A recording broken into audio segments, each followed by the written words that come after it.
Good morning. Now, normally I would just come on here and kind of give you a preview of the day because we're going to be kind of talking about a little bit about Andrew Cuomo today. But I just got this. I just found this tweet here that I had to share because it's sad and yet it's humorous at the same time. Let me see if I can. Oh no, this isn't it. Where is it? There is there's a. Now I'm sure some of you are familiar with Stacey Abrams. And oh, by the way, it is Metal Monday. I've already got it going. Do you hear it? Do you hear the metal going? Okay, so Stacey Abrams, if most of you know who she is, she's the woman who ran for governor of Georgia and lost by 50,000 votes and has been contesting it ever since. And so for some reason, someone made this kind of hagiography. Is that how you say it? Hagiography? You know, when they try to make you into a figure, one of those types of figures, right? Tries to, and so the Washington Post, I think, did this just beautiful, glowing hagiography on Stacey Abrams, but this morning there's a point where I think Stacey Abrams, because and by the way, she's bucking to be the vice presidential candidate for Joe Biden. She's been out there, you know. I mean, it's almost like what's that movie where the kid holds the boombox on his shoulder and it's playing In Your Eyes, you know, for the girl in the window. Well, that's Stacey Abrams trying to get Joe Biden's attention. I don't know if that's better off. What movie is that? Someone knows that movie. Anyway, so someone sent me this and I just thought it was hilarious. So we gotta show you the moment that Stacey Abrams realizes on live TV that she's not going to be the candidate for vice president. And here it is. We'll just here. I'm gonna mute the metal. I'm gonna mute the metal because this is just too precious. Okay, here we go.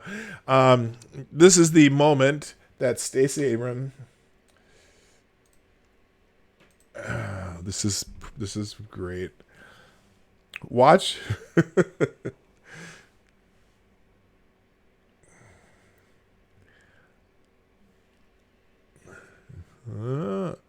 Watch her face.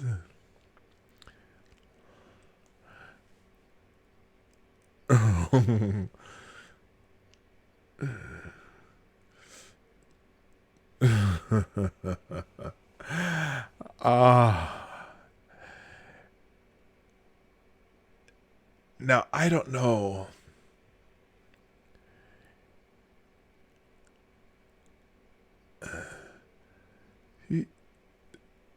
Oh, you don't hear the audio? Oh, hang on. I'll start it over. I'm sorry, guys. I turned the metal. We'll just start over. You'll have to listen to it behind the metal. Sorry, guys.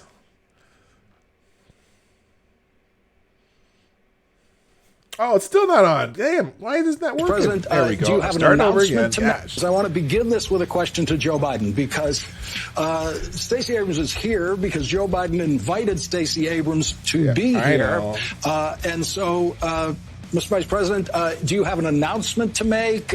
Is this an audition? Is there, what is the reason that you decided it's time for me to get on TV? Look at her face. She's so excited. Well, because Stacey Abrams has done more to deal with the fair vote and making sure there is a fair vote than anybody. And she has a great capacity to explain things and to lay out exactly why it's going to be so critically important in this election. This president's already said when they put in the stimulus package the Congress first passed money to provide for mail-in ballots. He already said, I'm not for that. If we do that, no Republican will ever win, or something to that effect. He's made it clear. This is a guy who said he wants to defund the post office from being able to deliver ballots. This is painful. So Stacey knows what she's doing. It's painful. And she's an incredibly capable person. She looks so pained. She looks so pained, and all of a sudden. I want to begin this with a question to Joe Biden. Now, for some reason, my computer's deciding to freak out on me here, so sorry about that. Anyway, I feel so bad. 100% more coherent. It's muted. Gosh, dang it. Oh, shit. Oh, there we go. Okay.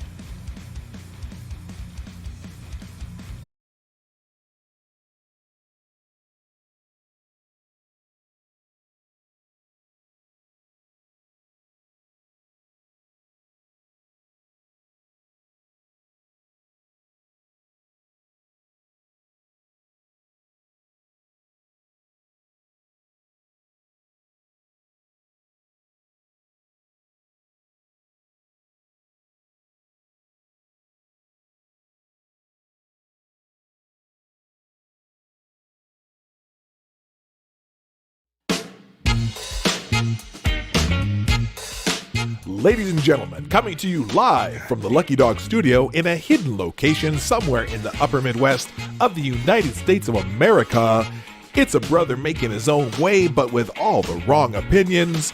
Welcome to the Morning Night Live with your host, yours truly, PAWG Night.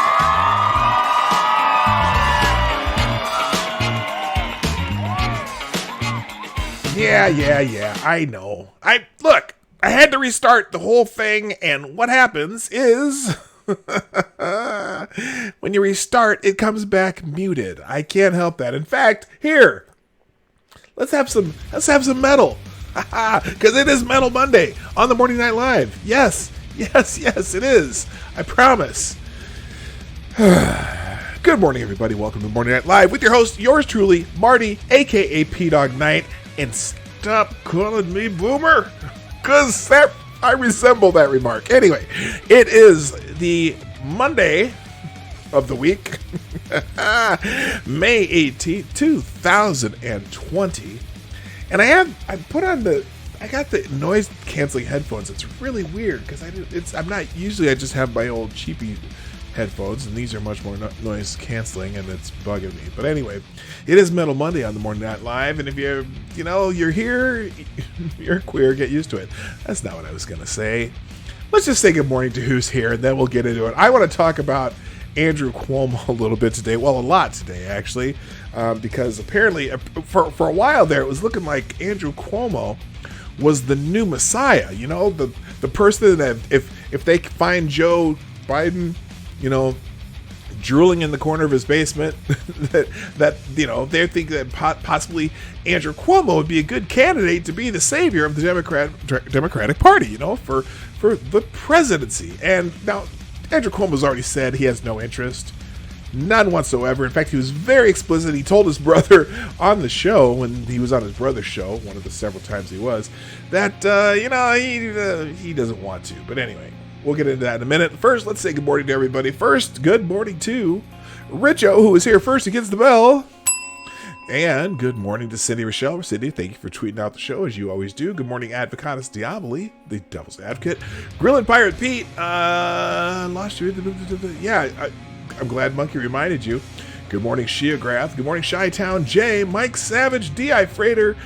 I'm scrolling to find another name here. Good morning, Green Badger Outdoors, and Donatello Slapafellow. Good morning, Maniac Man, Black Hebrew Israelites. That's right. Fed Fernstrom. Let's see, Renee Mayette. Good morning, and Stabbin' Joe Scarborough. Please don't keep that knife to yourself, sir. And Jonas Pedersen. Good morning, and I'm scrolling. Augusto Pinochet. Good morning, Mr. President. Welcome, sir. I should have a kind of a fanfare for that. Part of the whatever national anthem that you would prefer. Good morning. Hey, Larry. Sounded better on mute. What sounded better on mute? Me or what's her face? Anyway, Cynical Lindsay. Good morning. Good morning, Sean DW. Chicago Mike. Okay, I'm getting down to where I'm seeing everyone's name repeat, And that's a good thing, because that means you're lively in the chat, and you're probably out there making fun of me. Yes, I'm getting to the no audio section of this. Oh, there's another name's just went by that I didn't say hello to. Green Thunder Demighty, how you doing? Zombie Teddy, E. Michael. Okay, now everyone's here. I need to turn this music down. It's just a little too loud, isn't it? Let's do that. Anyway, it's Metal Monday on the Morning Night Live, and we're going to talk about, we're eventually going to talk about Andrew Cuomo. Now, here's the thing. Since I was already just talking about Stacey Abrams, I gotta talk about this, what do I want to call this? I've been calling it a hagiography. But they had this bizarre profile of Stacey Abrams in the Washington Post. And so here's, I'm going to give you the Daily Caller's version of this, because unfortunately I can't get into the Washington Post. But the bizarre pictures they used. In fact, let me look. I'm going to show you something. Let me show you this, first of all. Let's see. Stacey Abrams. Let's just get a little... So first, here's the picture they used in the Washington Post as they're doing this profile of Stacey Abrams. Now, when they want to make somebody one of these people, this is the type of picture they use. I mean, is it just me, or is that kind of weird to you? And they wrote this glowing thing. Like here, they wanted to make her look kind of like a superhero, right? That's a lot of superhero, by the way. Good morning, Kingslayer Damocles. How you doing? That's a lot of superhero. I saw the picture with the cape shadow filter for dramatic effect. I know! They used an eclipse.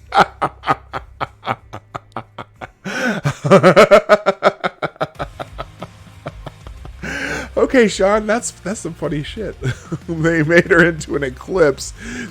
So here's the Daily Caller. Washington Post roundly mocked for bizarre Stacey Abrams profile, comparing her to a runway model. Yeah.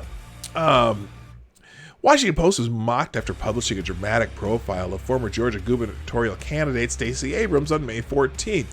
WAPO's profile includes a long description comparing Abrams, who has been pitching herself as Joe Biden's running mate pick, to a runway supermodel, and it is titled "The Power of Stacey Abrams." Yeah, and claims Abrams has moved quickly into political prominence. Now, and I read that line, because I was kind of modeling Monday the runway. That's cold, Sean. Sean, you are on a roll, brother.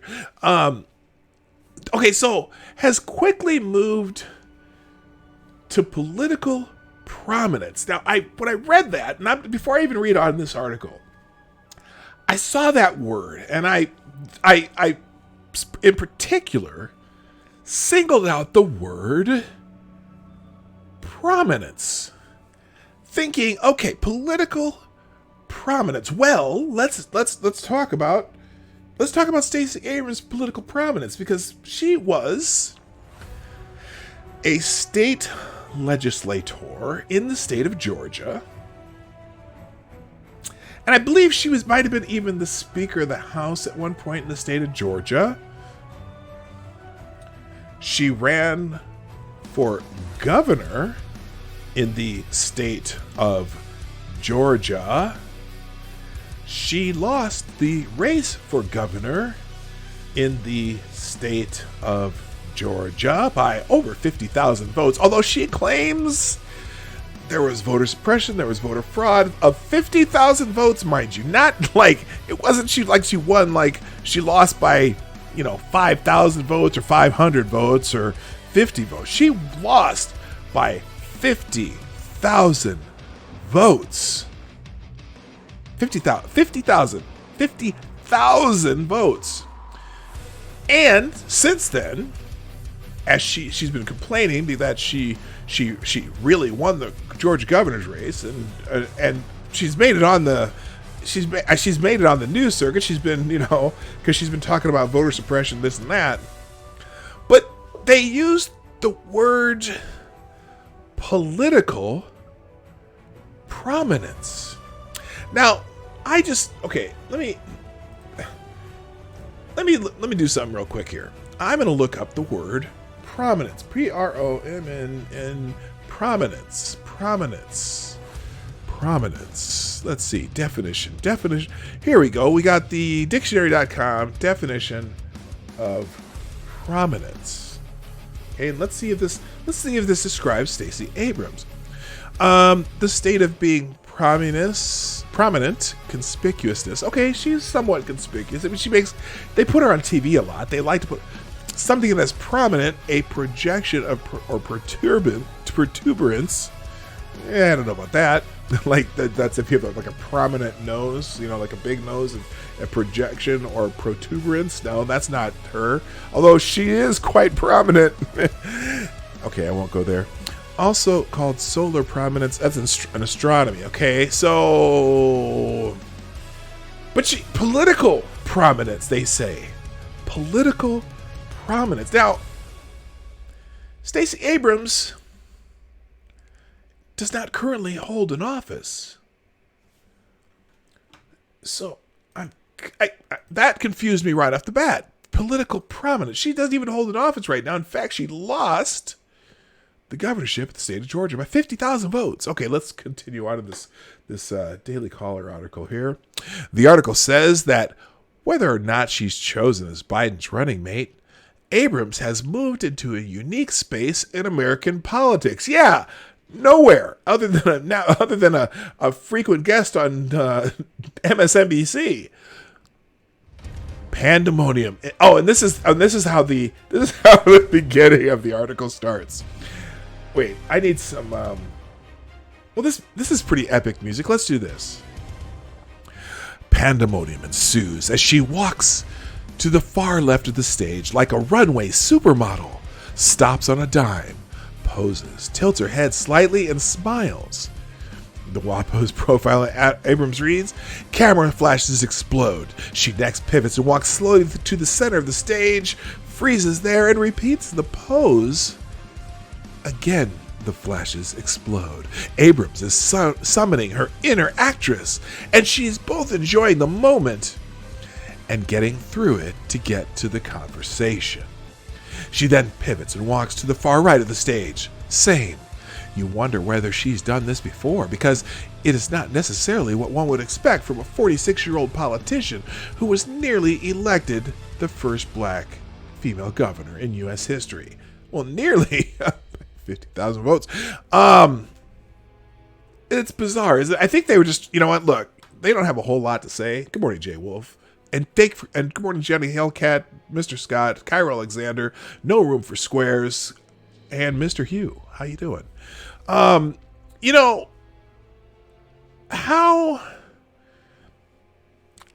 not political promise. That's filler for an article that's going to be pretty thin as it is. And the idea that she would be one aneurysm away from the presidency of the United States? No. Oh my gosh, I don't get it. Anyway, Abrams' feature in the Washington Post sparked many to mock the publication's bizarre piece on the vice presidential hopeful. Have any Washington Post reporters resigned in embarrassment this morning? Stephen L. Miller, host of the Versus Media podcast on Patreon, tweeted this Sunday morning. No? Cool. We're all on board with the supermodel Stacey Abrams. How does something like this even make it past editors who care about their reputations? Miller wrote in another tweet, highlighting the paragraph where Abrams is compared to supermodel. Josh Jordan pointed out the superhero-like image of Abrams included in the piece, which shows her wearing a flowing cape against a godly background. I like the lunar eclipse version by Sean better.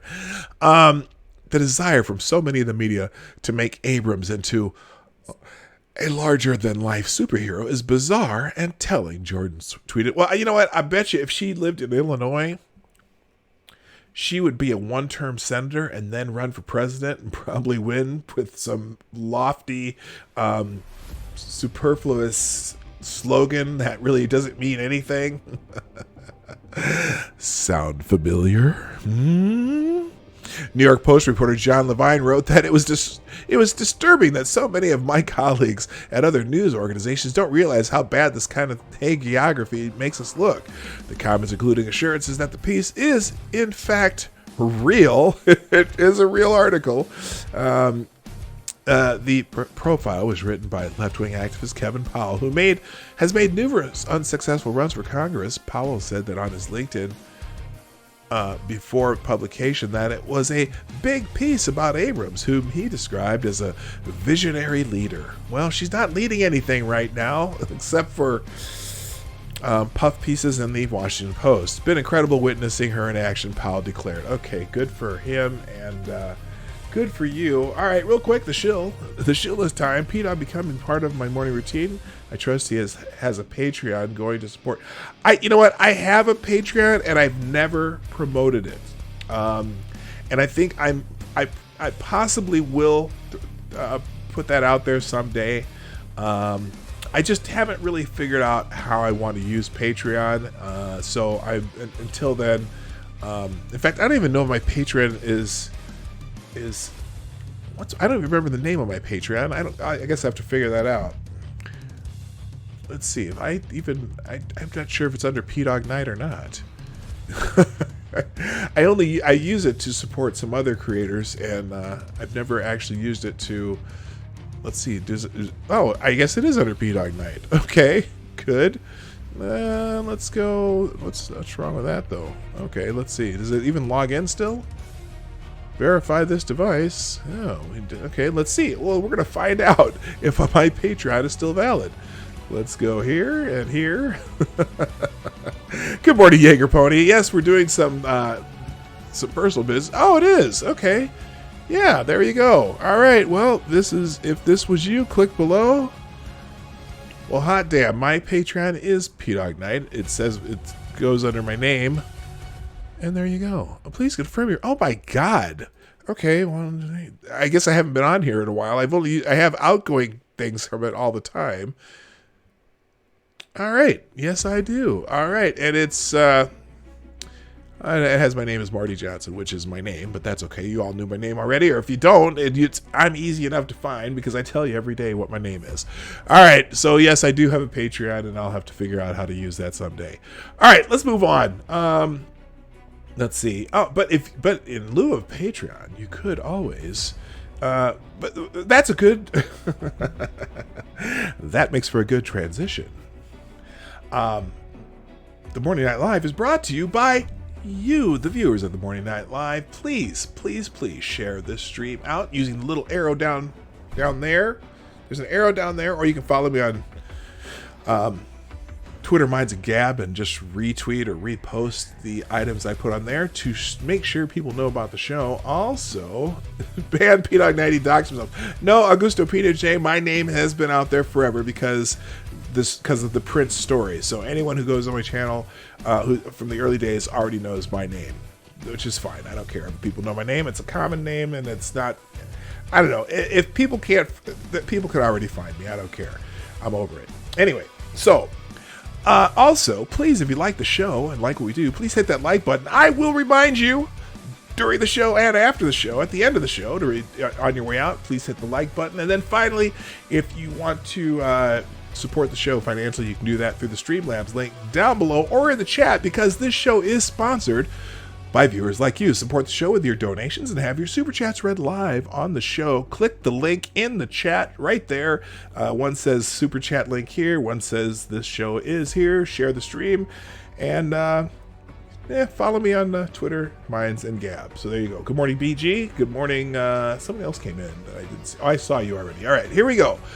Let's get into the bigger topic of the day, because apparently there's some trouble in paradise. Apparently, everyone loves Mario Cuomo. Excuse me, Mario Cuomo. I'm showing my age. Let's talk about Andrew Cuomo, because Andrew Cuomo has been getting rave reviews from the media about his handling of the crisis of the Wuhan flu, or whatever it is called, COVID-19, coronavirus, whatever you want to call it. You call it what you want. China is asshole. Yes, they are. And but the media, because his press conferences are so good, Andrew Cuomo does a beautiful press conference on the daily talking about what's happening in New York. Calm demeanor, very professional. He talks very in a reassuring manner.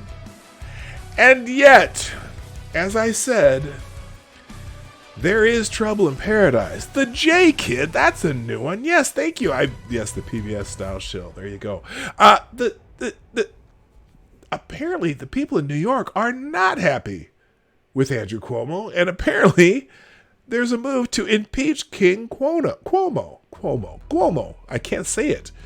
Angry New Yorkers demand end to the coronavirus lockdown. Oh, well. All right. You can't keep New Yorkers down for long. While millions in the city have willingly locked down for the past 2 months to stem the spread of coronavirus, the mood is quickly changing. On Saturday, several hundred people, mostly small business owners, gathered on Staten Island. Well, you know that they're right-wing nutjobs, right?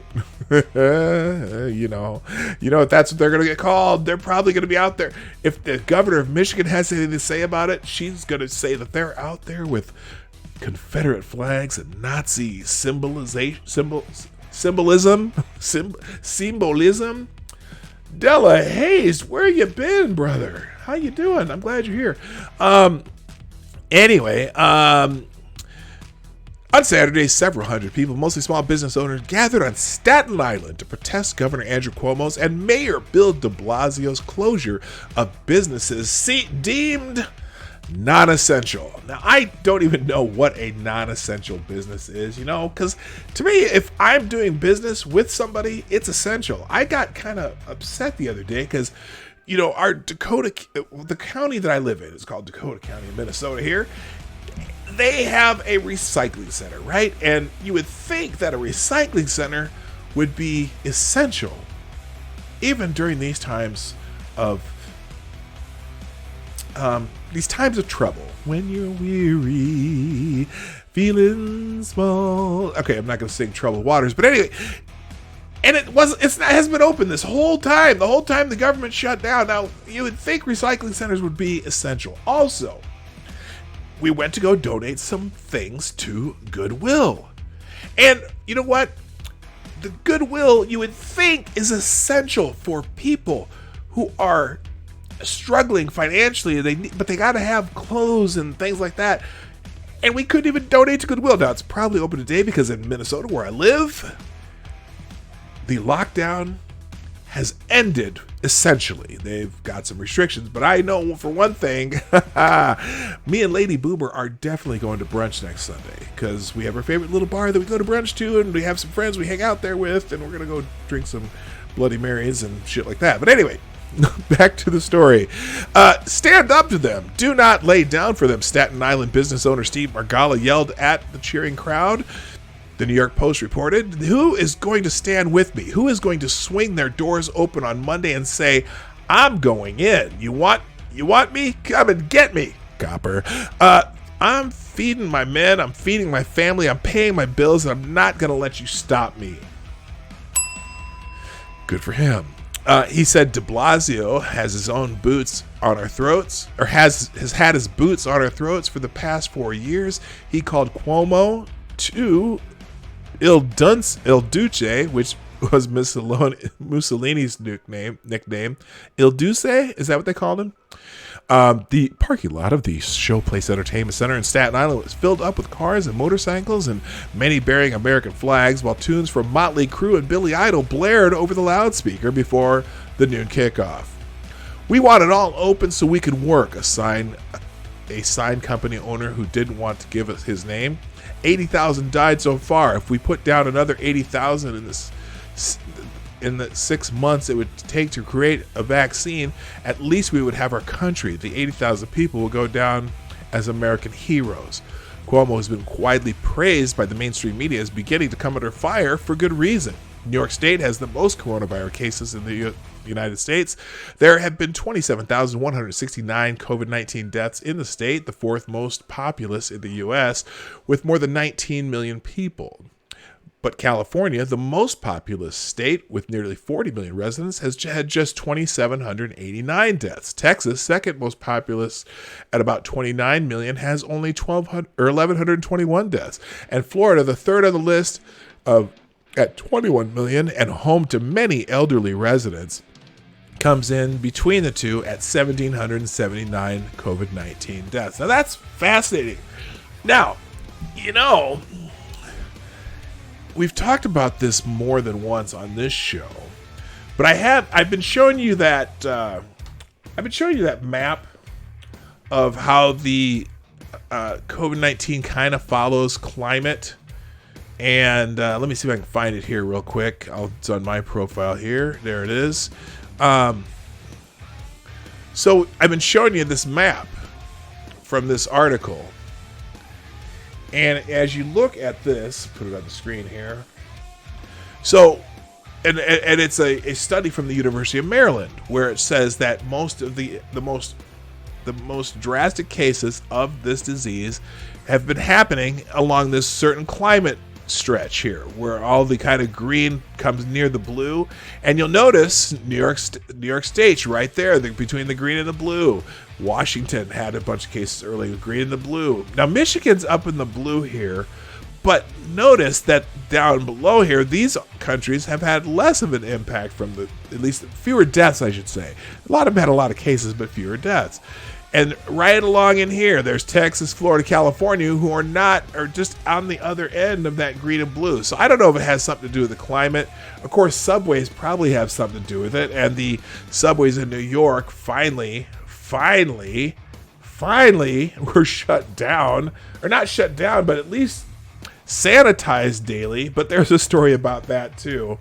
Anyway, New York State has seen more nursing. Now, here's the thing. New York State has seen more nursing home deaths. Now, remember, think about all the retired people in Florida, in Arizona. I don't know if a lot of people retire in California compared, like, destination retirements, but I know you think Florida, Texas, the Gulf Coast, all have a lot of destination retirements, and that's probably where me and Lady Boomer will retire someday, or at least we're thinking about it. Anyway, New York State has seen more nursing home deaths from the coronavirus than any other state after Cuomo enacted a state directive that required nursing homes to take in any and all coronavirus patients.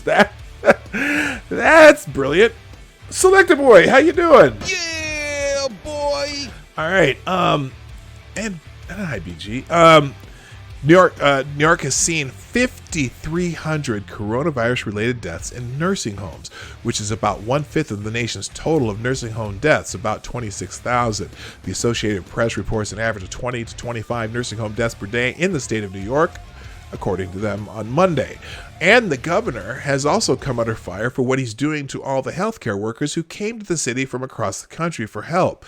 He announced last week that he'll be sending an income tax bill to every out-of-state healthcare worker to collect income taxes on any money they made from other sources while serving as volunteers in New York. Oh, God.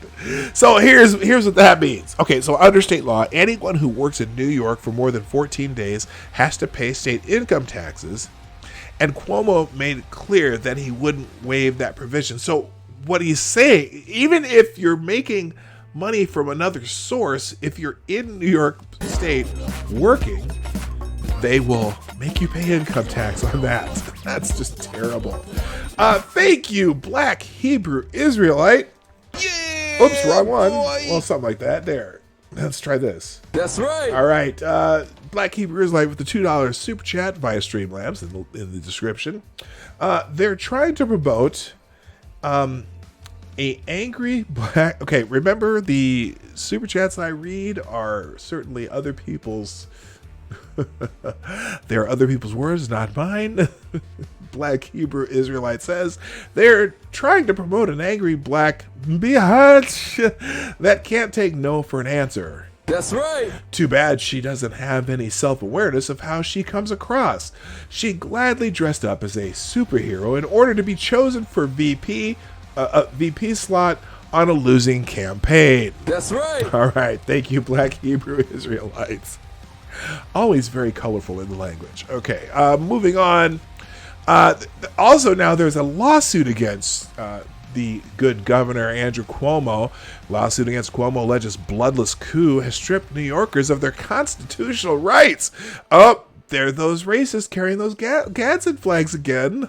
The lawfare part of the lockdown has begun in earnest, with lawsuits being filed across the country against governors who ordered private businesses closed indefinitely with no due process and stripped them of their constitutional rights because of the Chinese coronavirus panic. China is asshole. The latest lawsuit was filed by New York protesters in Rochester, whose businesses have been shuttered by executive fiat.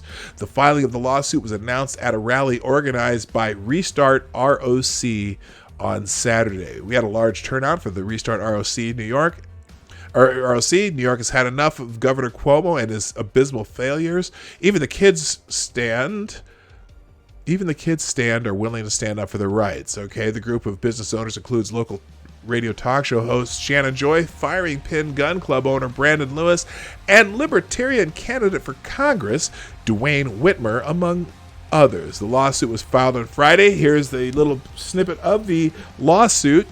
This action to vindicate the right of the plaintiffs to exercise various rights include natural rights protected by the United States Constitution, including the right of public and religious assembly under the First Amendment, the right to keep and bear arms under the Second Amendment, the right to be free from unlawful seizures under the Fourth Amendment, the right to operate a business under the Fifth and 14th Amendments, and the right secured by the Fifth, 9th, 10th, and 14th Amendments, and the guarantee clause to be free of all restrictions unlawfully decreed by the governor in response to the coronavirus pandemic. That is a mouthful. Good morning, Amy in Connecticut, by the way.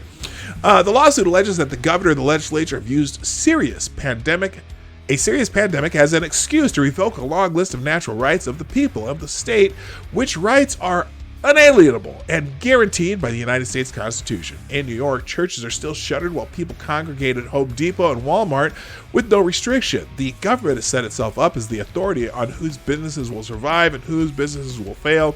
Not only has the government declared that some people no longer have the right to earn a living, but they have also offered no just compensation for those people whose lives they have destroyed. The lawsuit goes on to eviscerate the draconian policies that threaten lives. Quote, if this new regime is allowed to persist by the courts and the federal officials, that would mean the death of American Republican government, announced by the very court whose function was supposed to be to preserve and protect our natural rights. Constitutionalism, limited government, popular sovereignty, and Republican government itself. To be blunt, a coup against the Constitution has been undertaken by the state itself. Oh my goodness, oh my gosh! Oh, I almost had a heart attack looking at that super chat. Damn, Jaeger Pony, that is so amazingly generous. Drink that coffee and dance for me, darky. Oh Lord, what did you type?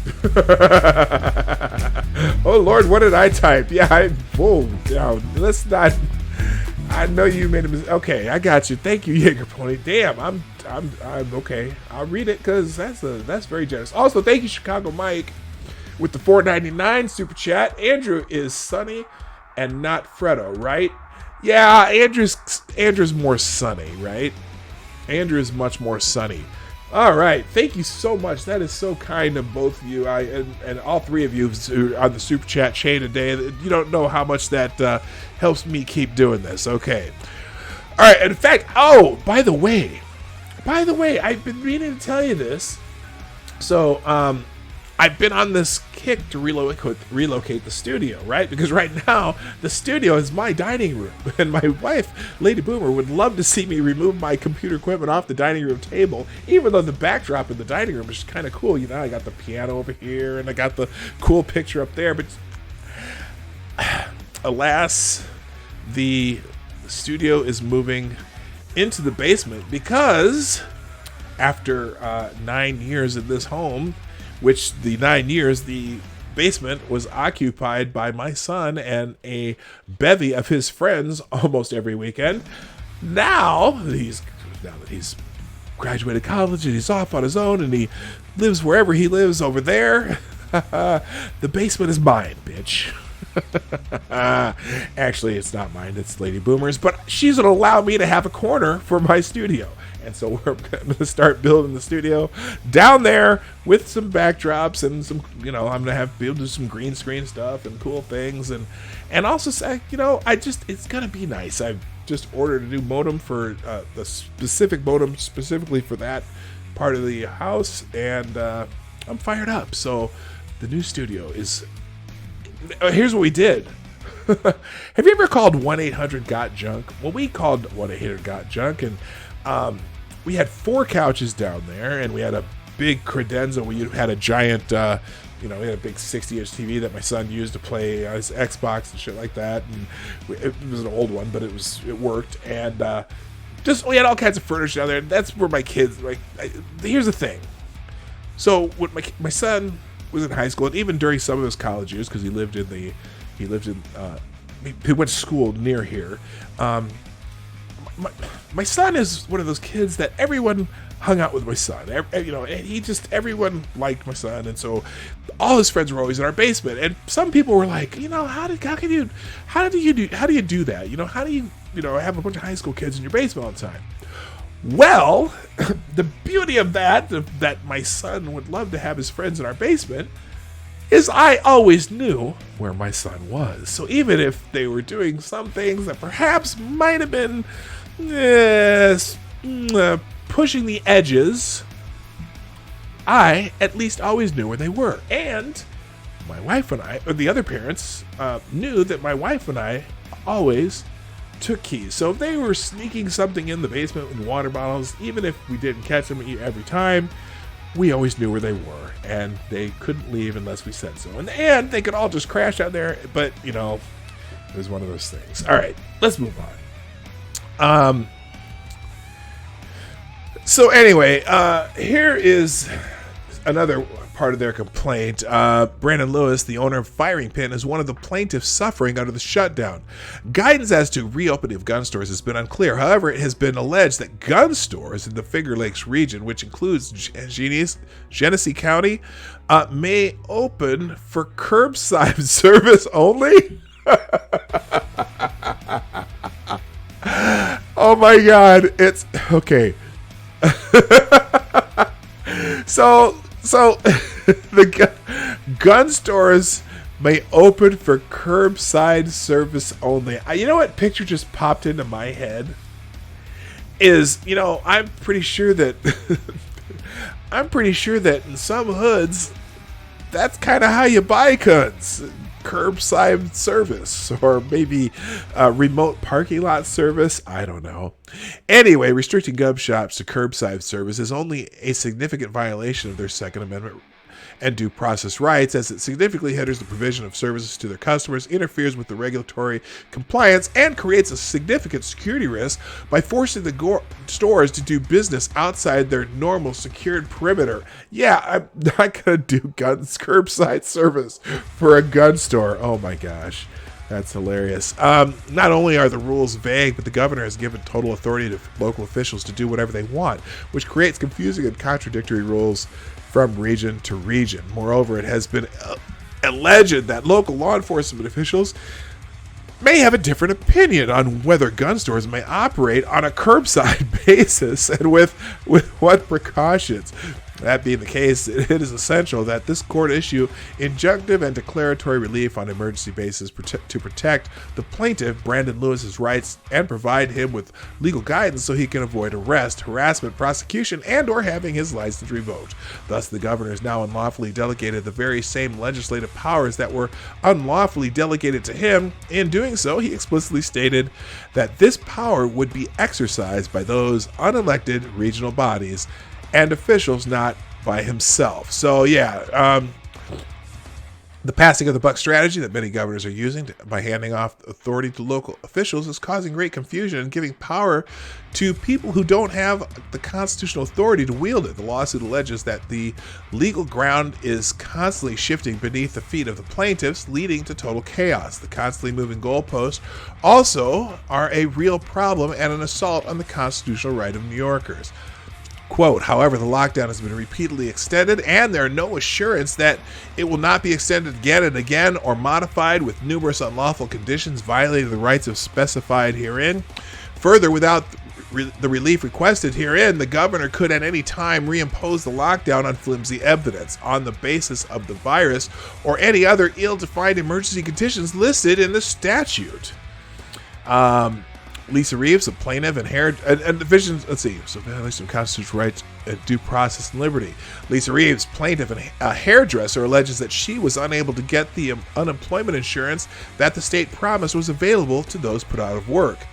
Quote, Lisa Reeves spent 60 hours on the website and phone trying to get this insurance. 6 times she got to the point where a recording said to complete the process that she needed to talk to a representative, and that a representative would call her back within 72 hours. She's still waiting for the call back 6 weeks later with no income and her savings depleted. On May 11, 2020, she reopened her shop to keep from losing everything she has worked for the past 17 years. You know, we still haven't gotten our stimulus check yet because we didn't do direct deposit when we sent our taxes in, and 2018 we sent it late anyway, but still we have not gotten that yet, so we're kind of bummed. Anyway, after only 3 hours of work, the health department shut her down. The lawsuit is asking for an emergency order to allow her to do business so she does not lose her license issued by the health department and can feed herself and her family. The lawsuit alleges that allowing younger and healthier people at low risk to resume normal activities and develop herd immunity while encouraging those at high risk to take precautionary measures is not only the best and most rational strategy, but one that does not impinge on constitutional rights. If the courts do the right thing and recognize that at least the least amount of restriction to the public during an emergency is the lawful response, they will declare Governor Cuomo's orders void. The lawsuit calls for the governor's response to the virus a complete disaster for society and the economy. Not only that, but declares that the government orders closing businesses, limiting public assembly, religious gatherings, forcing people to wear masks in public, etc. are illegal. Get the popcorn. It should be interesting. Hear, hear. All right. Yes, my house did turn into the party basement at some point. No social distancing at PAWG's basement. That's right. That's right. That's right. Let's see. Back alley service. Yeah, back alley gun service. Can you believe the curbside gun store service? That cracks me up. So there you go. My brother loved being the friend's hangout house so he could keep an eye on his kids and who they hung out with. That's exactly right. It's interesting. So and kids are different. It's funny because my daughter, who's the first child, she would say, my daughter would go, hey, I want to have a party. And I'm like, okay. And so she would have this party and she'd be like, my daughter had a very small, close-knit group of friends. So when my daughter said, I want to have a party, there'd be, 3 or 4 kids downstairs. That's a party to her. And pretty much any time my son said the words, can I have a couple friends come over? It was automatically 10 to 15 kids in our basement. And if my son said he wanted to have a party, well, we would just have to prepare for the worst, but not the worst. Actually, my son was very, very, very, very responsible, and that's why we almost never said no. Although Lady Boomer is a little more easygoing about it than me. I'm just I remember what I was like when I was his age, and I'm like, oh God, do we really want to do that? But anyway, no. But he was a great. Both my kids are great kids. They're just different, and if my daughter says a few friends over, 1 or 2. She says I want to have a party, it might be 5. My son, can I have a few friends over? Always 10 to 15. Always 10 to 15 boys in the basement. Usually, okay, we knew when it was just going to be a bunch of guys hanging out, playing video games and on their phones and shit. Can I have a few friends over? That was usually, 6, 7 guys, maybe a couple girls showing up, blah, blah, blah. Party, yeah, it'd be 30 people in the basement. Anyway, all right, did you hear about the snowbird crashing into some guy's roof in Canada? Contacts snowbirds are the Canadian show Air Force thing. Oh, no, I did not hear about that. Interesting. Hello, McNine. Wait, what's McNine? Did I miss something here? Oh, why not? Texas has drive-through liquor stores. Get your bourbon and bullets without having to leave the comfort of your F-250. You know what? That's just it, though. Now, I have heard of the drive-in liquor stores. In fact, they had one in Omaha when I was growing up, and I saw them when we were down in New Orleans. In fact, in New Orleans, not only do they have drive-through liquor stores, they have drive-through daiquiri bars. But that's because passengers in vehicles in New Orleans can drink in there. And I was like, whoa, that's crazy. But, I think they used to have that in Wisconsin, too, where you could, as long as your driver's not drinking, you could have open liquor or whatever in the car. But I think they changed that law there. But in New Orleans, yeah, drive-through daiquiri bars. I'm like, that's special. Peter Knight trying to make sure he'll have someone to change the diapers in his advanced age. What? Anyway, okay. Omaha what? Yeah, no, I grew up in Omaha. Yes, that's where I grew up. Anyway. Hi, Gamer Valine. I didn't even see you here. And Big Chief Fuzzy Beard. What's happening? Adam Richard, what's up? All right, sounds good. All right, let's move on. More Andrew Cuomo news. Now, do I maybe... Okay, maybe. Oh, and Andrew Cuomo and all his ugliness.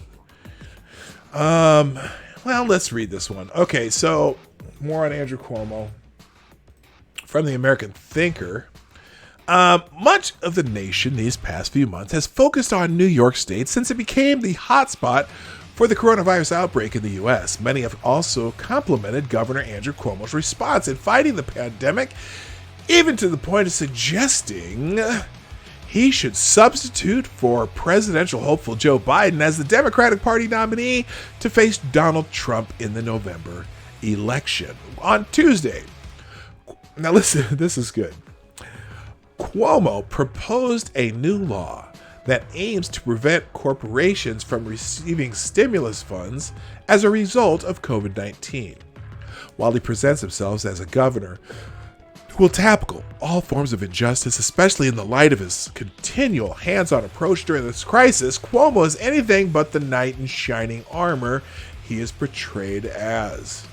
Cuomo ordered nursing homes for the elderly and infirm to accept patients with COVID-19, as reported by Pamela Geller. Now, Pamela Geller, well, anyway, she's an interesting person. I don't have anything bad to say about her, but I'm not a fan either. Anyway, weeks before Cuomo prohibited these homes from turning someone away for having COVID, there were numerous reports that nursing homes, assisted living, and congregate care centers were the most vulnerable to coronavirus. This was because the biggest drag on New York State is Medicaid. What better way to rid the state of the old, sick, and disabled? See, now that's a bit hyperbolic on Pamela Geller's part. This is one of those things. People who criticize the president or Governor Cuomo or even the mayor de Blasio or Michelle, what's the dingbat's name in Michigan? I refuse to believe that they want to kill people. That's one of the worst things that I hear people accuse them of. They want people to die. I don't think so. Hey, Reese Donald, how you doing? And Cynical Lindsay, hello. They don't want people to die, but this may have been a tragic mistake by the governor. Anyway, Syracuse University professor Scott Landis explained that because the home population in general have swallowing problems or disorders or choking disorders or just more susceptibility to lung infections and seem to develop pneumonia at a higher rate than those in the general population. He added that COVID-19 is even more challenging for those living in congregate residential settings. Towards the end of April, the CEO of the hard-hit Brooklyn nursing home where 55 patients had died from the coronavirus warned New York Health Department officials for weeks that he had staffing and equipment issues, yet he received little help. Now, and that's the thing, they made that big old hospital in New York City, they brought the ship in for that reason, and they never really utilized it for this. They sent people back to nursing homes. It's just crazy. Anyway, in what was a self-contradiction, Cuomo, who himself has described nursing homes as a feeding frenzy for the deadly coronavirus, said that the facilities cannot challenge his regulation forcing the homes to admit patients with the contagion. And although he argued that they can transfer patients who have tested positive for the coronavirus to a different facility, this too has been misleading. On a personal note, the godmother of one of my sisters, this is the writer saying this, who is nearly 90 years old, was forced to stay in a nursing home despite being infected with COVID-19. She miraculously recovered despite not having had the required medical attention at the home that she should have received. In March, Cuomo began to gripe against President Trump, demanding up to 40,000 ventilators to tackle the coronavirus. Media outlets such as the Washington Post sided with Cuomo, stating that Trump questions New York's plea for critical equipment. Yet, this came after the president said, quote, "I don't believe you need 40,000 or 30,000 ventilators." As it turned out, New York, according to updated models from the Institute of Medical Metrics and Evaluation, had already reached its peak projected ventilator usage on April 8th with a projected need of 5,008. The actual use may have been lower. In other words, no one ever went without a ventilator in New York. In any case, as I previously written, had the New York governor needed so many ventilators in 2015, after learning the state's stockpile of medical equipment had 16,000 fewer ventilators than New Yorkers would need in a severe pandemic, Cuomo chose not to buy more of them. Instead, he asked his health commissioner, Howard Zucker, to assemble a task force and draft rules for rationing the ventilators they already had. Cuomo also recognized but failed to do anything about the shortage of masks and other protective gear. On March 6th, as reported by CNBC, weeks before Trump raised the issue, Cuomo stated that people were stealing the equipment out of hospitals in New York. Not just people taking a couple or three, I mean actual thefts of those products. I've asked the state police to do an investigation, look at the places that are selling masks, medical equipment, and protective gear. There is, however, no evidence that he or the police ever followed up, directly resulting in a shortage today. As reported by the New York City freelance reporter Danielle Chalakian, Cuomo on February 4th announced his Medicaid redesign team, the latest in a long line of cumbersome task forces he likes to convene and then hamstring. See, for example, the Moreland Commission and the task force created to get HIV below epidemic levels, and whose report he delayed and whose funding recommendation he reneged on. While one would think amidst a pandemic, any elected official would seek more funding for health care, Cuomo pursued a $2.5 billion cut in Medicaid to New York's hospitals alongside limiting their expansion to save more money. This is not to deny the problems of federal funding. However, Cuomo had avoided for years tackling substantively the problem of Medicaid in ways that were not opportunistic, such as conceding large sums of money to entities connected to political donors.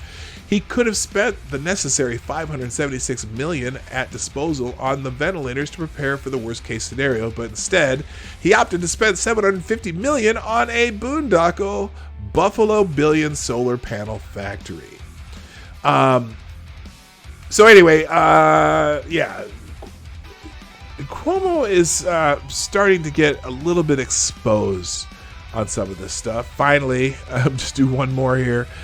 And this is more of an editorial piece too, but I thought it was poignant. Cuomo reveals the danger of praising tone and norms. Governor Cuomo was widely praised for his tone of leadership, but hiding behind it were dismal failures. During the first 2 months of the Chinese coronavirus crisis, most of our media depicted New York Governor Andrew Cuomo's public persona as, "It's so refreshing to see real leadership." After years of bashing Donald Trump for his tone and supposed rejection of norms, the media found in Cuomo a kind of anti-Trump. This tone was supposedly perfect, but we are now learning that his actual response to the crisis left quite a bit lacking, to say the least. The general media attitude was nicely summed up by CNN's Chris Cillizza. Yes, I laugh every time I see the name Chris Cillizza, so there you go. Hello, Katie did skate. And Kessler, too. Hi there. And Willett Forge. Man, lots of people popping in here. The general media attitude was nicely summed up by Chris Cillizza in a May 1 article about Cuomo's soaring poll numbers. Quote, Cuomo's daily press briefings on the state of the state fight against the virus have become must-see TV. Oh.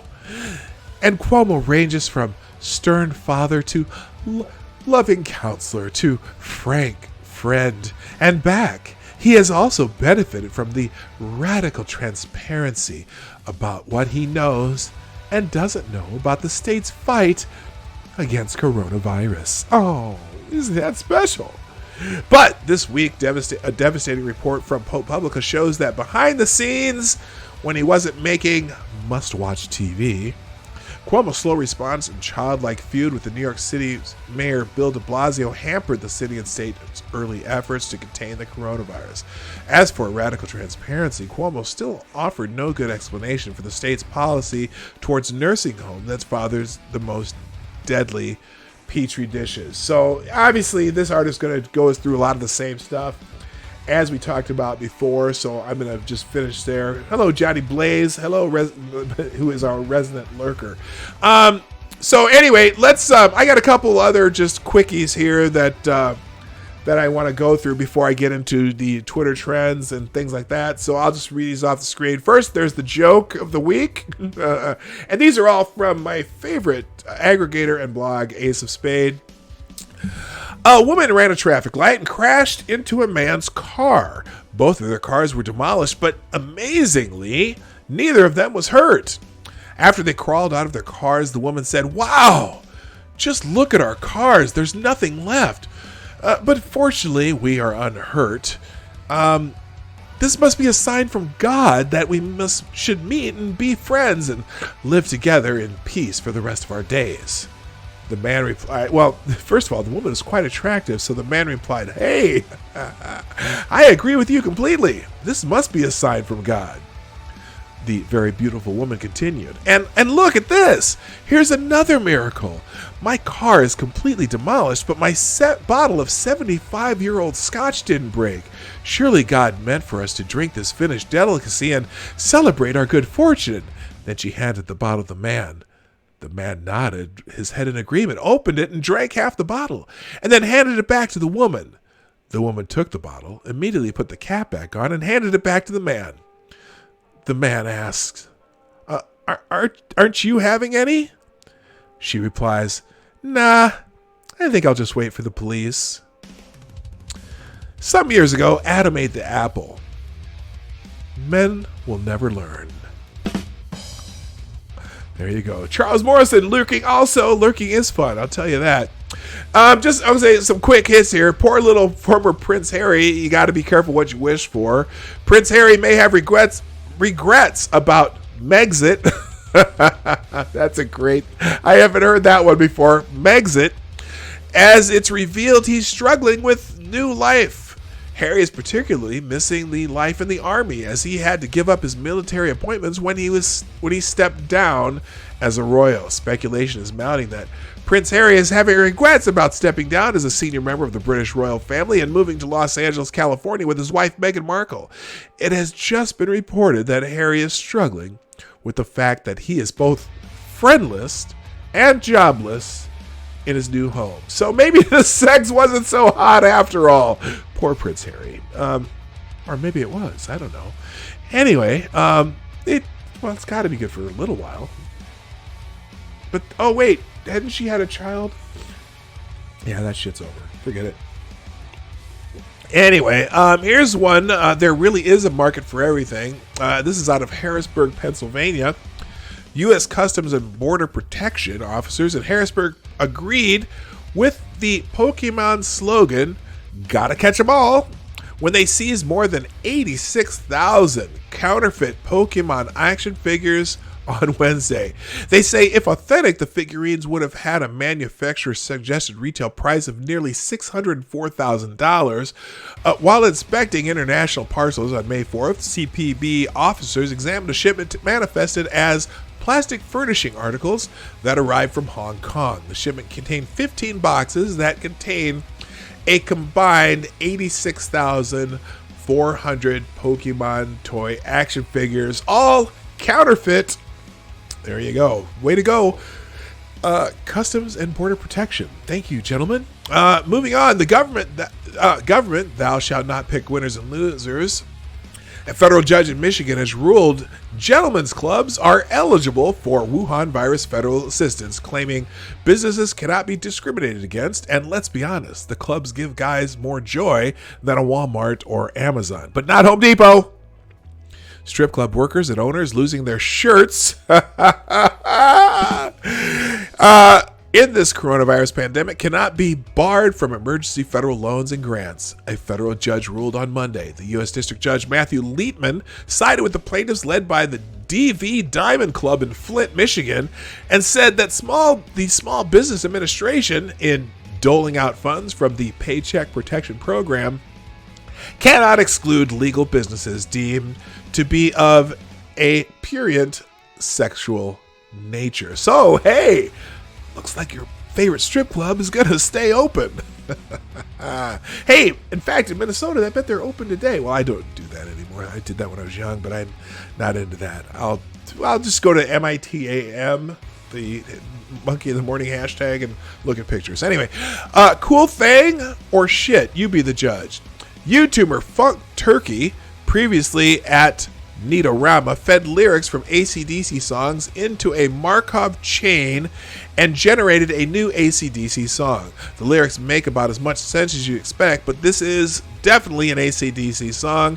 The real test would be to drop this into a playlist of a fan and see how they react. You can do that because of the song. Because the song is on Spotify. He's going to try this with Metallica next. Let me see if I can put that link in the chat real quick. Let's see. Where'd they? Okay, let's see. And it's called AC/DC Great Balls. I would play this, but my fear is. Let me make sure that this comes out here. I'm going to put pause right at the beginning. Well, here, let's hear the beginning.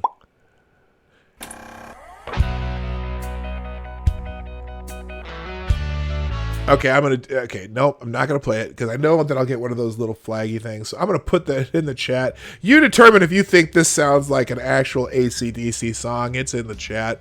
I'm going to check that one out later. It is actually pretty funny. Well, this ought to work out well for the NFL. Can we use virtual officials while we're at it? This is a quote from the article. If the NFL must at least begin its upcoming season in empty venues due to coronavirus-related safety concerns, Fox has a plan for that. Digitally rendered audiences and crowd noise. So they're going to put fake crowd noise and people in the stadiums if they have to open with no people in the stadiums. Or if you want to acknowledge how weird that could be, imagine watching a game on TV in which the stadium is populated with ghost fans. Sports Business Journal reporter John Oren caught the news while listening to sportscaster Joe Buck on Sirius XM's Andy Cohen Live. So there you go. And then I do have one quick Florida... Well, at least Wisconsin doesn't have a Florida man. Okay, let's check. We're going to do one Florida man story, and we're going to move on. Florida man arrested. Well, how? Okay, hang on a second. This is what I'm putting on the screen, but there's no pictures, so that's good.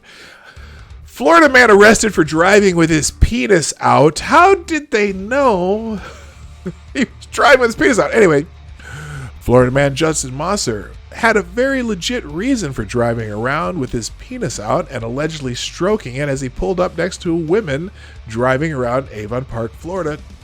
a town right in the middle of nowhere, Florida. It gets hot as he needs to air it out.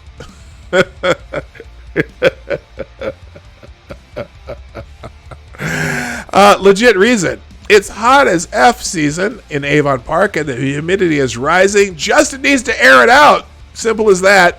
Yeah, I know. Justin was accused of doing it 8 a.m. on a Monday. Sun comes up and it's hot as fuck. If you're shocked by this defense out of Florida Man, you don't know Florida Man very well. There's some of the best defense attorneys out there. Turns out, according to Justin's Facebook, he studied law at Harvard. Oh, good God. So when the detective looked over at Mosser, as he was driving, his penis was exposed. He was trying to draw her attention to it. As the vehicles got side by side, investigators said Mosser began masturbating. When they pulled Mosser over to arrest him, he told detectives he often drives with his penis exposed because he gets hot and airs it out. According to the sheriff's office, Mosser claimed he's done this 4 or 5 times before to random women while driving down the road. Detectives said he showed no remorse for his actions. Okay, so sometimes you just gotta air it out. Okay, there you go. All right, let's check the trends of the day, see what's happening in the world. Thank you to Cynical Lindsay, Chicago Mike, Chi-Town Jay, all the people retweeting the show. I really, really appreciate it. Grilled Pirate Pete threw some ribs at me. Okay, we're gonna show you Pete's miracle here. Okay, this is the before, or is little seasoned out there, see some stuff. Then no, there's the kind of the during. Oh, there we go. And now we got him sauced up. Oh man, with a little hot asparagus on the side. Pete's got it going on, and there's a plate. It is beautiful. That's from our friend Grillin' Pirate Pete, who is in the chat today. Always shows me some good stuff. I'm gonna have to show off some of my my prowess with the grilling and all that stuff. So we'll do that one of these days. You see a lot of my garden because that's what I use in my outro. Although I need to do a new scan because a lot of new stuff has opened up recently in my gardens. All right, let's get into the Twitter trends because that's what we do. On the top of the Explore tab, of course, COVID-19 is still the trending topic that they like to feature. China commits $2 billion to fight the pandemic. I think in a virtual address on Monday, Chinese President Xi Jinping pledged $2 billion to back the fight against the virus. He also expressed his support for an independent investigation into the pandemic by the WHO once the health emergency ends. Read this and more. Okay,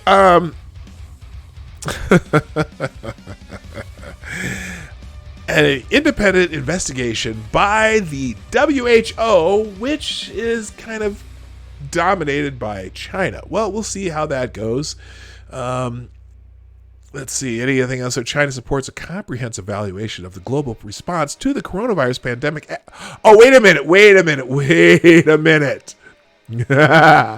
Listen to these words again, because that's not exactly... Oh, Uncle Bobbity's here? How you doing, man? I didn't even see you. Someone talked to Uncle Bobbity, but I didn't... Oh, there you are. Here in my town, airing out means shooting other people. Florida seems better. Ooh, damn. I tell you. What's up, brother? How you doing? Now, this is a completely different... This sentence has a completely different meaning. Listen to this sentence. The AFP news agency released.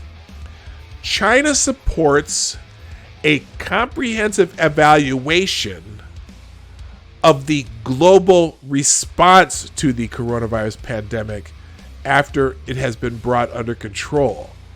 That's a completely different, has completely different meaning than an independent investigation into the pandemic. That kind of sounds like, it sounds a little sketchy. That means, are they going to praise their own response and condemn everybody else's? It's funny because everyone focuses on the U.S. because the U.S. is the country with the most cases, but it's certainly not the region with the most cases and the most deaths. If you think about the European Union, they still have about 40,000. I mean, and I've been tracking this fairly regularly. If you follow me on Twitter, you see me. I put that update comparing the United States with the combined populations of Germany, France, Italy, the UK, and Spain. Okay, because they have those 5 countries combined have pretty close to the same population. If you add in Belgium, it's even worse, because if you add in Belgium, there's that part of the UK, which is only or not the UK, EU, which only has about 5,000 more people than the United States, with those combined 6 states, if you include Belgium, have 50,000 more deaths than we do. Now, some of those started earlier, but a lot of those, in fact, this last time I updated, I was looking at just day to day, and they have twice as many new deaths over the last couple days, which is sad. I mean, I don't want to, but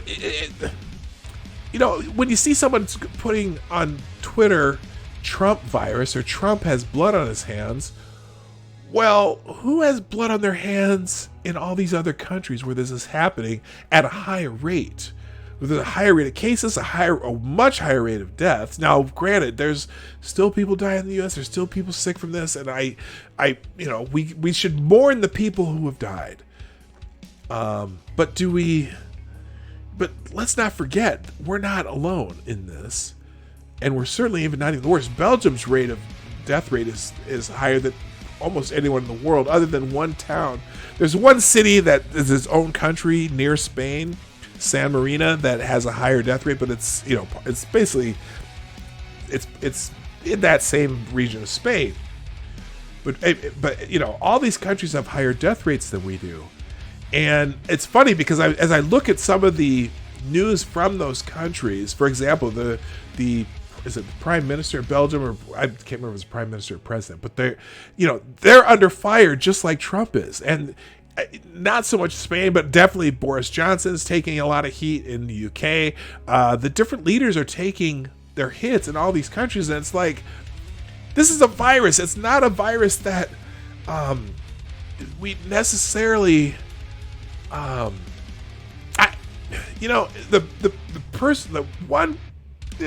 one place that should be taking the most heat for this is China is asshole, right? Hello, James Colley. Hello, Johnny Blaze. What's up? So, I don't know. Because we hear all the shit that some on the left are blaming on Trump, or they're blaming Andrew Cuomo, or they're blaming Bill de Blasio, or different leaders of the state, Brian Kemp. By the way, remember 21 days ago when Brian Kemp said, you know what, we're just going to open this shit up and let it ride, right? Georgia has done pretty well since then. Everyone was saying, oh, there's going to be a surge in cases. Brian Kemp's going to have blood on his hands. Georgia's cases have steadily not dwindled, but the slope is still going down. Oh, there was one about Texas today too that I just laughed. That someone said, oh, there's an article saying that Texas. In fact, I think I bookmarked this one. Here's the thread on Texas. Here we go, right here. Steve Krakauer, I don't know. So listen to this thread. Many media outlets from CBS to CNN are reporting, mostly without context, on the largest single-day increase in coronavirus cases in Texas. And excuse the language, but this is awful. Fear-mongering, false journalism is fucking infuriating. So this is the CBS News. Texas report largest single-day increase in coronavirus cases in Texas, because they love Texas. They want to. Let's not worry about New York, because New York's the media center, and we're all perfect here in New York. But the largest single-day increase in coronavirus cases in Texas. Well, Steve continues. First, note that this is not the largest single day in cases. This is an increase from a very low day to a slightly higher day, 1,800 total on Saturday. Today, down to 1,005. Texas has 1,679 cases per million residents. That puts it 38th ranked among the states. Texas, who's been opening up. So he continues, but okay, how did we get to 1,800 Texas positives on Saturday? Some important notes, as pointed out by the Texas Observer. First, we have widely available antibody tests now in Texas, and those positive tests, which are not active cases, are counted. So they just started adding antibody cases. Also, a one-day spike in cases like Texas had Saturday often can be attributed to a spike in tests. Oh, if you test more, you'll find more cases? Shocker. And guess what? After averaging 12,000 range for a while, testing has more than doubled beginning Friday this week. So more tests equal more cases. Oh, beginning Friday?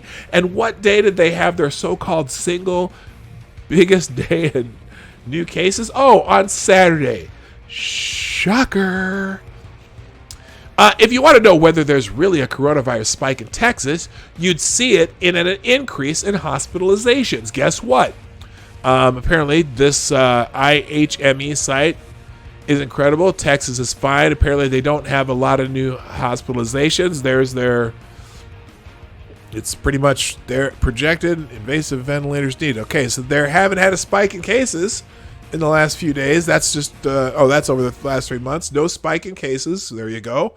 In Texas today, there were 1,005 new coronavirus cases. Compare that to the rest of the country. Forget the coronavirus disasters in New Jersey, New York, Massachusetts, Connecticut. How about a state you barely hear about, like Minnesota?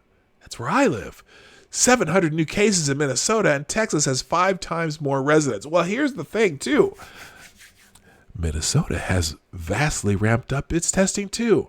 And our hospitalization rate, just like Texas and like a lot of other states, isn't being overwhelmed. But that's a good point, though. 700 cases in new cases in Minnesota. Okay, so just because there's a lot of new cases doesn't mean they're, what's the word? I don't want to use the word problematic, but they're not, there's not a, whatever. So respectfully to the Acela media that never leaves New York City and D.C. and now never leaves their beautiful homes and apartments, please do better. Cut the fear-mongering bullshit about one-day coronavirus spikes in red states. Be honest and do better. America demands it. So anyway, good for this guy. Now, there's some idiot in here that was arguing with him. Where is this? Now this, oh my God. And again, do not go after people I mention on this show. At least don't mention me, please. If you decide to get into a dispute with somebody, don't say, oh, Pete, Dog Knight sent you. No, I sent you nowhere. I'm just pointing out people who like to argue about this.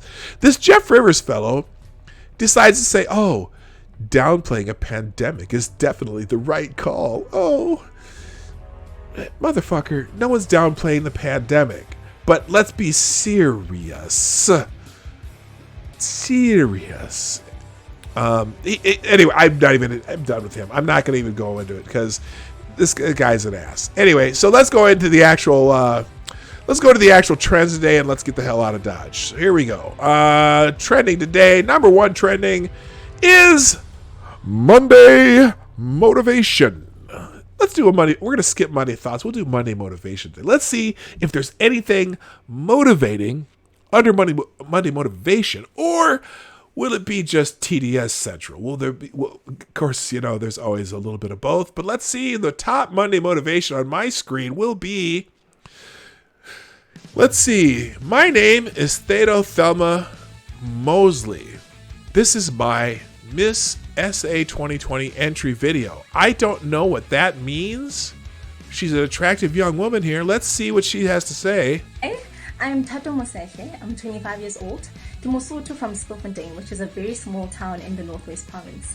Now, if you catch me during the weekend, you'll find me perfecting my makeup artistry. Yes. Okay. I get it. I'm a part-time makeup student at the Beauty Therapy Institute. What? During the week, however, I'm a medical doctor by profession, and it goes without saying that I love my job. I've always had a passion for humanity and advocating for its health holistically. I also stand by the notion that we should be a generation that is educated, informed, but most importantly, authentic. I believe a platform such as Miss South Africa will be able to Miss South Africa contestant. Okay. And also inspire others to do the same. Okay. I'm Tato Moseke. Okay. Well, good luck, Tato Mosley, on your quest to be Miss South Africa. Quite an attractive young lady. Let's see. It's a good week to have a good week. That is Monday motivation from J-Lo herself. Oh my gosh. J-Lo set some motivation for us. It's a good week to have a good week. Okay. Very good. All right, moving on. Let's see. Monday motivation from Drew Brees. Nah, I'll skip that one. Monday motivation from this fellow. Oh. Tom Hall says, I hate Mondays. Oh, dude, did you see that? Okay, look. Let's watch this again. This is how this lizard hides. Dude. Okay, that's some serious camouflage there. All right. Is there any really good Monday motivation up here? Okay, we got a cat stretching out on the. Oh, normally I'm not a big fan of cat videos, but that's funny. All right, let's get out of it. We're done with that. Motivates me enough. Karl Rove is trending number 2. Why is Karl Rove trending number 2?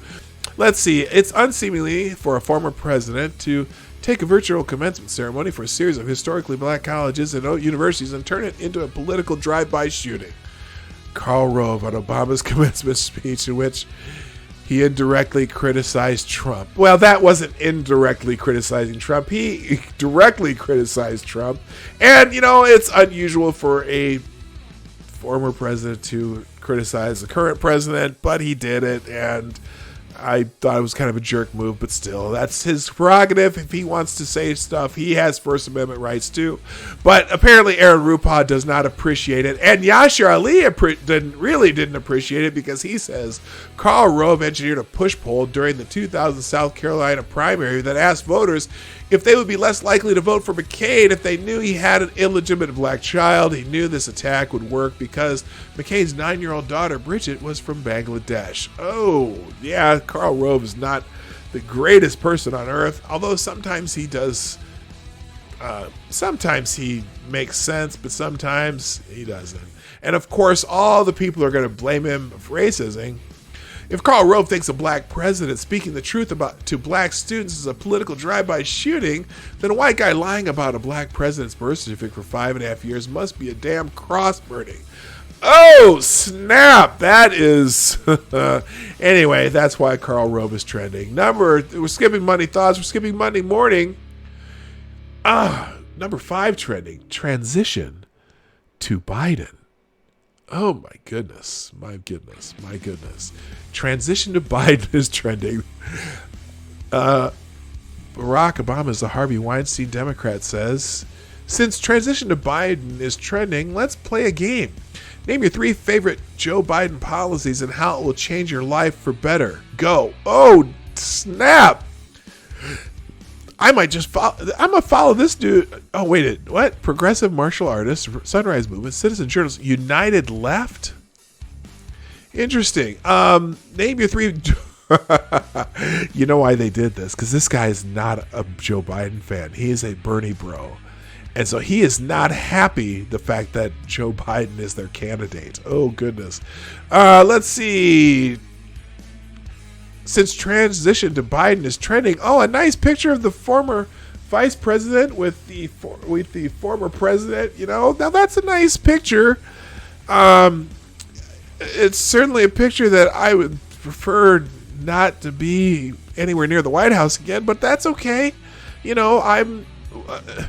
Why transition to Biden by Obama doing what feels good, what's convenient, what's easy? That's how little kids think. Unfortunately, a lot of so-called grown-ups, including some of fancy titles and important jobs, still think that way, which is why things are so screwed up. I would say that things are screwed up because... China is asshole. That's my personal opinion. Trump's tagline, transition to greatness, is an admission that his presidency ain't great. Unbelievably stupid. Oh, is it? I don't know. So when will we transition to Biden instead? I don't think that's going to happen. I'm sorry to say it. And of course, the Biden. Okay, enough of transition to Biden. Moving on, Haitian Flag Day. Okay, I'm going to skip. Moderna. I don't know what that means. Is that a company? Best news of the day. Moderna says initial COVID-19 vaccine results are positive. Oh, okay, that's cool. Let's see. We'll see if we get a headline here, or at least a tagline. Experimental coronavirus vaccine induced immune responses in healthy volunteers who were vaccinated in a clinical study, company says. Drug maker Moderna Inc. said Monday its experimental coronavirus vaccine induced immune responses in some of the healthy volunteers who were vaccinated in a clinical study, and the shots were generally safe and well tolerated. The study results for the first time a vaccine against the new coronavirus to enter the human testing provided a positive sign about its capabilities to protect people against the new coronavirus. All right, well, that's good news. So Moderna's making headlines, and somehow my whole thing got flipped around here. It decided to, okay, there we go. 13, okay. Study subjects who received Moderna COVID-19 vaccine had positive early results, according to the biotech company. The results of the study, which was led by the National Institute of Health, haven't yet been peer-reviewed or published in a medical journal. So, okay, that's good news if that happens. Moving on. Oh gosh, this thing is all screwed up. All right, so why did this do this? I need the one with the numbers. Hang on. They've really screwed up how they do trending on Twitter, and it's very annoying. And they are no longer in order. So there we go. Perhaps it will let me backtrack to it. Maybe. We'll see. And no, it's not. Okay, so they've... I hate the new version of Twitter. They've messed it up so you can't keep in order. All right, let's just see if there's anything else interesting here. Joe Rogan trending for some reason. Or wait, no, Joe Rogan's Last Dance. Oh, Joe Rogan was really high on his last podcast. That's what that's about. Oh. I don't know what's going on here, but they're beating the hell out of each other. Oh, she knocked him out. Oh my gosh. I don't know if y'all saw that. All right. For some reason, the normal trending version here is Bill Pullman responds to altered Independence Day video of Trump. I don't care. Transition to Biden. Let's see. Tom Joyner. Don't care. All right. That's going to be it for today, gang. I can't. If they don't keep this shit in order anymore. Hey, ladies and gentlemen, good morning. Check your logic. How you doing? I can't tell you how much I appreciate. Well, I can tell you I appreciate you this much. You can't see my arms because I have the picture too close to my face. But someday soon in the new studio, we're going to make this all look professional and shit, or less dining roomy and things like that. Thank you everybody though for being here at the Morning Night Live. As you know, we're here Monday through Friday, 10 o'clock Eastern, 9 o'clock Central. I still don't, someone tell me what time it is GMT. Somebody please tell me. New top, oh, that was the Jaeger Pony one already. Oh no, what? You did it again? Holy, oh my God. Dude, Jaeger Pony with another gigantic super chat. I'm stunned. Buy a bottle of something delicious. Apologies for the early remarks. No, I thought it was funny. I just thought it's some people just won't understand. But damn, Jaeger Pony. I am verklempt. I'm speechless, which is unusual because usually I just keep talking and talking and talking. So anyway, thanks for being here, everybody. I am overwhelmed. The Morning Night Live is here Monday through Friday, 10 o'clock Eastern, 9 o'clock Central. Okay, so it's 16:35 right now in the UK, but UK is not Greenwich Mean Time. Or is 16:35 Greenwich Mean Time right now. So that would be 10:36.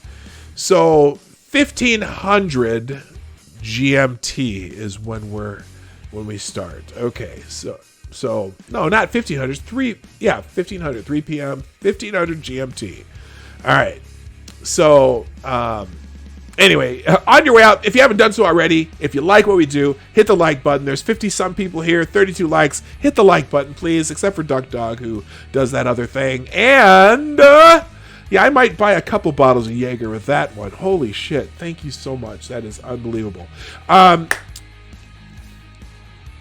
Hit the share button, hit the like button. If you're not subscribed, subscribe, hit the bell, and super chats and donations through the Streamlabs link. Unbelievable day today. Thank you, Jaeger Pony, Chicago Mike, Black Hebrew Israelite. That's right. For the super chats today, and thank you, chat, for being lively and participating in the fun. That's it. It was Metal Monday, and it's the Morning Night Live. I'll see you tomorrow. Same bat time, same bat channel. I gotta go. My name is PAWG Night. Whew, and I'm out of here. Have a fantastic day. Bye-bye.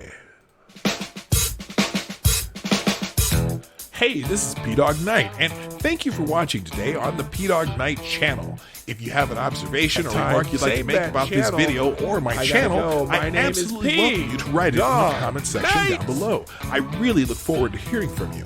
And before you go, if you like what you saw but you're not already subscribed, please make sure you hit the subscribe button and definitely click that bell that pops up afterward so you'll be notified when I post new videos or when we go live. I broadcast my live show, The Morning Night Live, Monday through Friday at 10 a.m. Eastern, this video o'clock Central. A special thank you to all supporters of this channel who share our videos on social media and who make donations through the Streamlabs link, which is also in the description down below. Thanks again, and until next time, I'm PAWG Night, and I'm out of here.